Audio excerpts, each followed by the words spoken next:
Hello friends! We start with this footage where we see the exact moment when a medium-range drone, Hornet, goes to inspect an S-400 missile launcher that the Horde had installed to protect the bridge over the Kerch Strait and to the ferries that move vehicles between the peninsula and the continent. Ukrainian forces have been consistently striking the air defenses in that area. We should have news soon in that sector where the Firepoint attack drones are still very active. They have managed to reduce by 75% the traffic of ships using that route, which is currently the only viable way to deliver enough supplies to Crimea. That's why it's vital for Ivan to keep it open.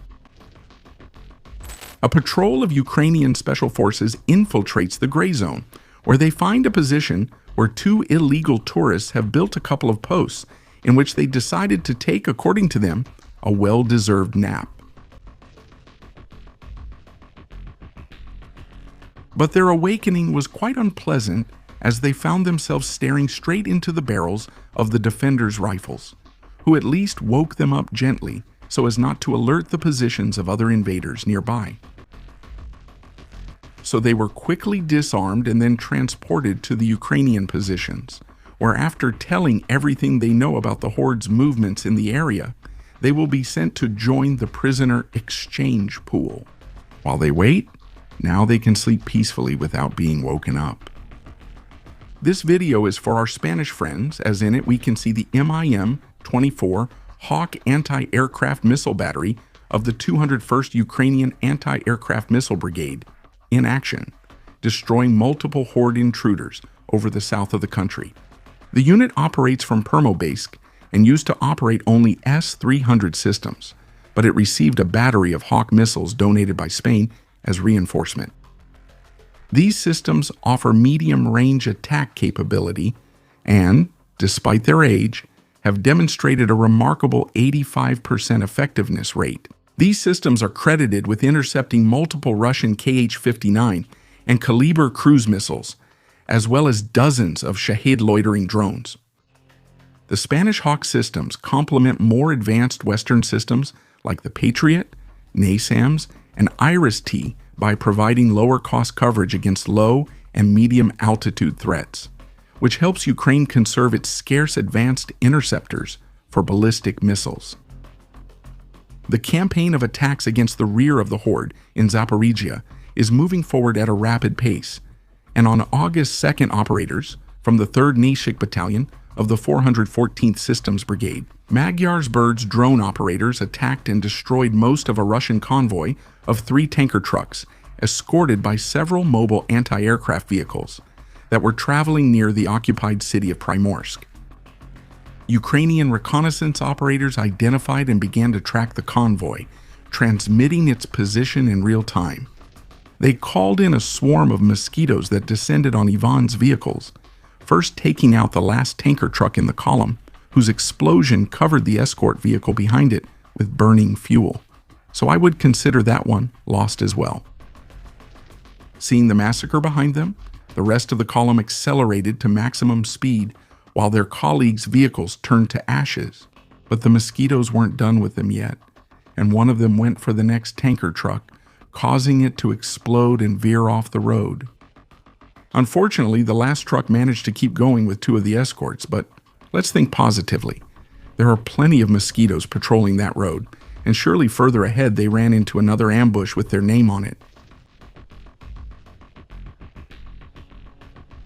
Another day, another invader who finds an unpleasant surprise on their way. This time it was Vladimir Kerch, 35 years old founder and CEO of the company Ural drone Dronzavod, which is one of the main developers of the UPR attack drones, or Vampiro in Spanish. These are widely used by Russian forces in Ukraine. The thing is that Vladimir was seriously injured on the night of August 4th when an explosive device detonated under his Mercedes in the village of Bolshoi Istok, about 25 kilometers southeast of Yekaterinburg. His driver and bodyguard died at the scene, but Vladimir was rushed to intensive care where the state news agency STASS reported that doctors were fighting for his life. His own Telegram channel called Obsessed with War, with more than 650,000 subscribers, reported that he is in stable condition, although it confirmed that it was an attempt on his life. Ural drone Dronzavod was founded by Kerch in 2023 in the Indonesian region of the Urals and specializes in the mass production of low-cost FPV drones that are resistant to interference. These systems have become one of the most common in Russian tactical operations on the Ukrainian front. Kerch has given public demonstrations of his drones to high-ranking Russian officials, including the old man in the Kremlin. The company is also subject to sanctions from the United States and the European Union for its involvement in the Invaders' war effort. It's curious how Russians always say they hate the West, but they all drive Mercedes or other German brands. This is not good news, as during the early hours of Wednesday, August 5th, Russian forces launched one of the most intense combined missile and drone attacks in recent weeks against Kyiv, killing at least 17 people and leaving 44 injured.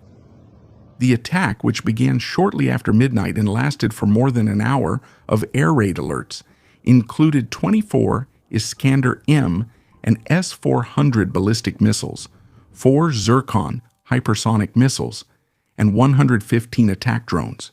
Many of them were jet-powered, and some of them appear to have been equipped with cluster bombs. The capital's air defenses successfully neutralized 98 of the drones, but failed to intercept a single ballistic or hypersonic missile, allowing them to strike with devastating speed and precision. Emergency services reported widespread fires and structural collapses in several districts of the capital. President Zelensky confirmed the casualty figures in an official statement, noting that the main targets were warehouses belonging to civilian companies. Among them were a brewery, building materials warehouses, civilian logistics centers of Novoposta, and facilities of major retail companies such as Epicenter, Silpo, and Fosse, as well as a railway station. 8 of the fatalities occurred on a train platform in Brovary, where civilians who were waiting for a delayed train lost their lives.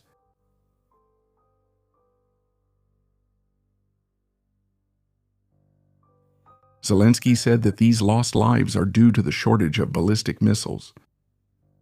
He also pointed out that the deliveries of air defense missiles by partners have been reduced to a third of what was delivered in 2025, and he urged the G7, the European Union, and other allies to speed up the supply of interceptors or to impose new sanctions on the production of Russian ballistic missiles. To end on a more positive note, don't forget to support a campaign by the defenders for girls? No, for a truck for the unit. It's great that Ukrainians still fighting for their country's freedom maintain a strong sense of humor.